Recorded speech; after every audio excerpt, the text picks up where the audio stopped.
Perkenalkan, nama saya Eko Satria, mahasiswa Fakultas Teknik, jurusan Teknik Komputer, dengan dibimbing oleh Pak Yan Maden dalam skripsi saya yang berjudul Implementasi Framework Device menggunakan algoritma OpenCV, MTCNN, dan Retina Face dalam menganalisis ekspresi wajah di dalam suatu video. Topik bahasan yang akan saya paparkan terdiri dari pendahuluan dan landasan teori, alur kerja sistem dan skenario, serta hasil implementasi dan analisis. Dengan berkembangnya teknologi pada saat sekarang, kemampuan mesin terutama pada bidang deteksi wajah semakin berkembang. Kemampuan deteksi wajah dapat juga memprediksi emosi yang terlihat pada wajah. Kemampuan memprediksi emosi tergolong vital, namun dalam skala industrial, mendeteksi emosi ini masih membutuhkan tenaga dan sumber daya yang banyak. Dikarenakan hal tersebut, diperlukan suatu model deteksi emosi yang cepat dan akurat. Salah satu solusinya yaitu menggunakan device. Model device merupakan suatu framework yang bersifat open source dan terdiri dari berbagai macam model pendeteksi wajah dan emosi yang akurat. Untuk memastikan seakurat apa model device dalam mendeteksi wajah dan emosi, dibutuhkan beberapa pengamatan dalam kinerja model device. Rumusan masalahnya yaitu bagaimana cara kerja algoritma pendeteksi wajah dan emosi seperti OpenCV, MTCNN, dan Retina Face. Selanjutnya yaitu bagaimana perbandingan performa antara algoritma tersebut. Tujuan penelitian yaitu mengimplementasikan framework device dalam mendeteksi emosi, serta mengamati dan menganalisis kinerja framework device dalam mendeteksi emosi. Batasan masalahnya yaitu pastikan tidak melakukan proses training, semuanya sudah dilakukan secara pre-train. Hanya 7 emosi yang dapat dideteksi oleh praktikan. Ini selanjutnya, proses evaluasi dilakukan dengan menggunakan CPU tanpa adanya GPU. Video yang dijadikan input hanya satu, namun dipotong menjadi beberapa variasi. Metode penelitian yaitu studi literatur, konsultasi, pengumpulan data, simulasi, analisis pengujian, dan kesimpulan. Konvolusi di dalam machine learning merupakan hasil gabungan antara perkalian elemen matriks F dengan elemen matriks G. Matriks F dan G merupakan perwakilan dari matriks input yang akan dimasukkan ke dalam convolution layer serta convolution kernel, di mana matriks ini akan berjalan di atas convolution layer. Gambar di bawah ini yaitu teddy bear menggambarkan struktur dasar dari convolutional neural network atau CNN. Struktur dasar dari CNN yaitu input image, convolution layer, pooling layer, dan terakhir fully connected layer. Gambar di bawah ini merupakan ilustrasi dari proses konvolusi, yaitu gambar matriks yang biru. Matriks yang ada pada kanan bawah merupakan convolution kernel yang mempunyai kernel size sebesar 3x3 dan memiliki nilai stretch sebesar 1. Pada saat melakukan proses konvolusi, convolution kernel akan bergeser dari nomor 1 hingga selesai. Pada gambar nomor 1, penghitungan konvolusinya yaitu 3x0 ditambah 3x1 ditambah 2x2 ditambah 0x2 ditambah 0x2 ditambah 1x0 ditambah 3x0 ditambah 1x1 ditambah 2x2 dengan total berjumlah 12 yang akan ditampilkan pada matriks berwarna hijau. Face detection merupakan teknologi object detection yang berfokus pada posisi wajah. Jika dibandingkan dengan object detection, face detection menggunakan rasio bounding box yang lebih kecil namun memiliki varian scale atau variasi scale input yang lebih besar.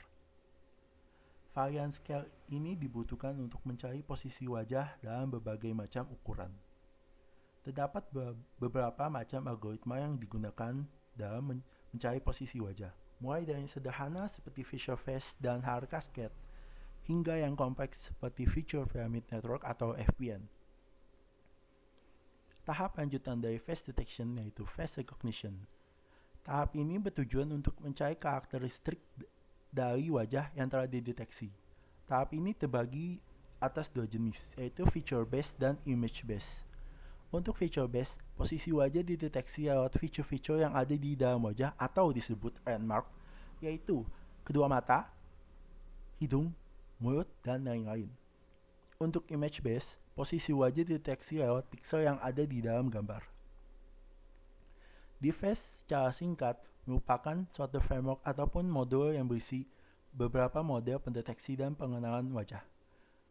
Untuk mentraining model face emotion, DFace menggunakan 12 layer yang terdiri dari 5 conversion layer, 3 connected layer, 1 softmax, 1 average pooling, dan 2 max pooling. OpenCV merupakan modul Python yang digunakan untuk machine learning, terutama face recognition. HAR Cascade merupakan salah satu algoritma yang sering digunakan di dalam OpenCV. Algoritma HAR Cascade merupakan kombinasi dari dua algoritma, yaitu HAR like feature dan Cascade atau bertingkat. Algoritma Fisher Face merupakan algoritma yang dibuat dari hasil observasi datangnya intensitas cahaya. Algoritma ini didapat dari penurunan fungsi matematika Fisher-Linear Discriminant atau LDA. Selanjutnya yaitu algoritma MTCNN yang merupakan algoritma yang digunakan untuk mendeteksi wajah. Algoritma ini terdiri dari 3 neural network, yaitu Proposal Network atau PNet, Refined Network atau RNet, dan ONNet. Algoritma retina face bertujuan untuk menggunakan data input yang ada.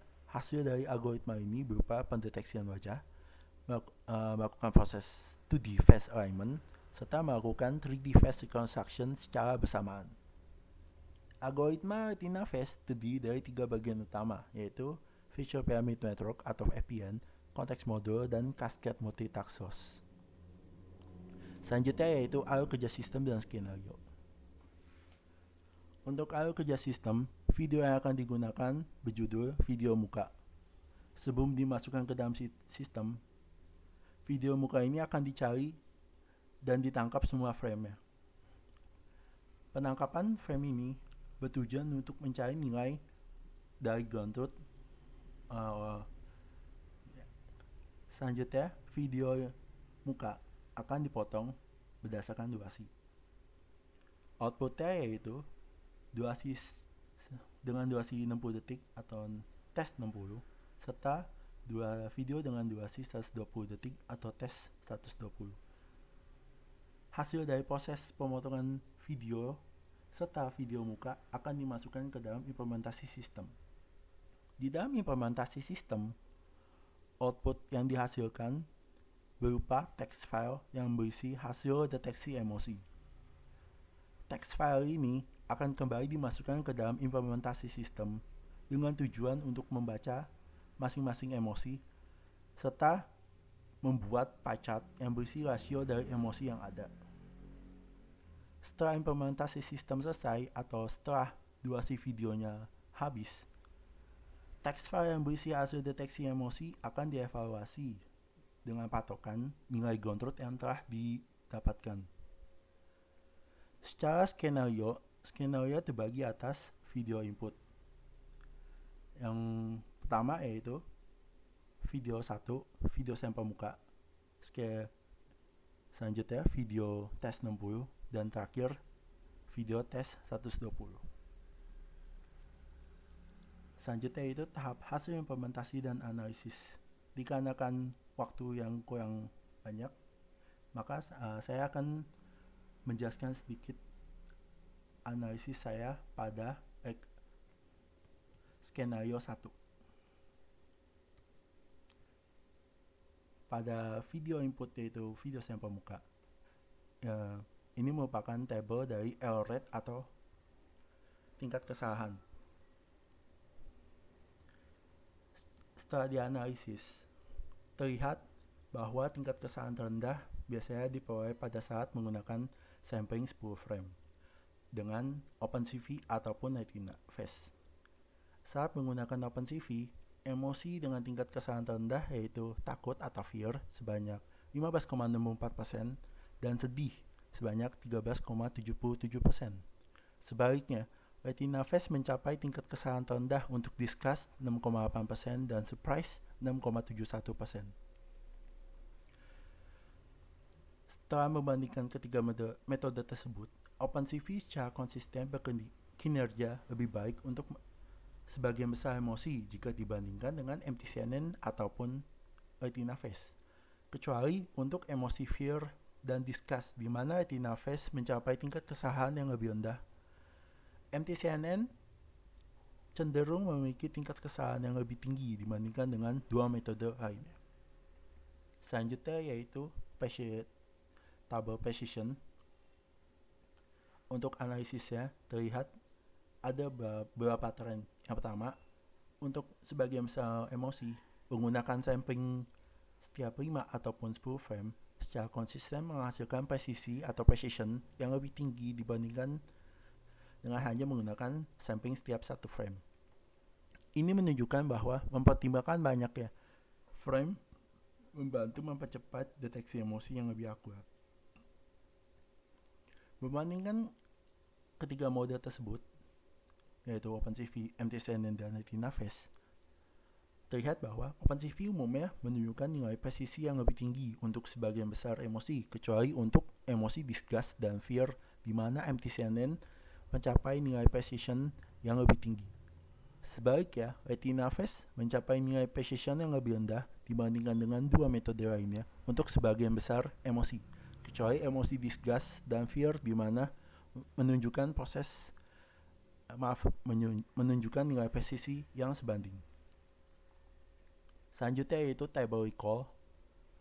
Setelah dianalisis, terdapat beberapa pola yang diamati. Yang paling awal yaitu penggunaan sampling 5 dan 10 frame umumnya menghasilkan nilai recall yang lebih tinggi dibandingkan dengan hanya menggunakan sampling setiap satu frame. Ini menunjukkan bahwa mempertimbangkan banyaknya frame meningkatkan kemampuan untuk mengidentifikasikan emosi dengan benar. Dalam hal metode yang digunakan, MTCNN secara konsisten menunjukkan nilai ingatan atau recall yang lebih tinggi untuk sebagian besar emosi, kecuali emosi sedih dan surprise, di mana OpenCV berkinerja lebih baik. Untuk retina phase, di sisi lain mencapai nilai recall yang lebih rendah dibandingkan dengan dua metode lainnya untuk sebagian besar emosi, kecuali emosi sedih yang menunjukkan kinerja yang sebanding. Selanjutnya yaitu penggambaran hasil dari OpenCV ketika saat disampling setiap satu frame, 5 frame, dan 10 frame. Terlihat bahwa hasil samplingnya menunjukkan nilai happy presentasinya tergolong paling besar, terutama untuk sampling setiap 10 frame. Sementara untuk hasil MTCNN masih sama, menunjukkan emosi happy yang tergolong paling tinggi, di mana sampling setiap 5 frame setiap sampling 10 frame menunjukkan nilai sampling yang paling besar. Dan untuk yang terakhir, hasil dari retina phase menunjukkan pada saat sampling setiap satu frame, emosi happy yang merupakan yang paling tinggi. Sekian dari saya, terima kasih.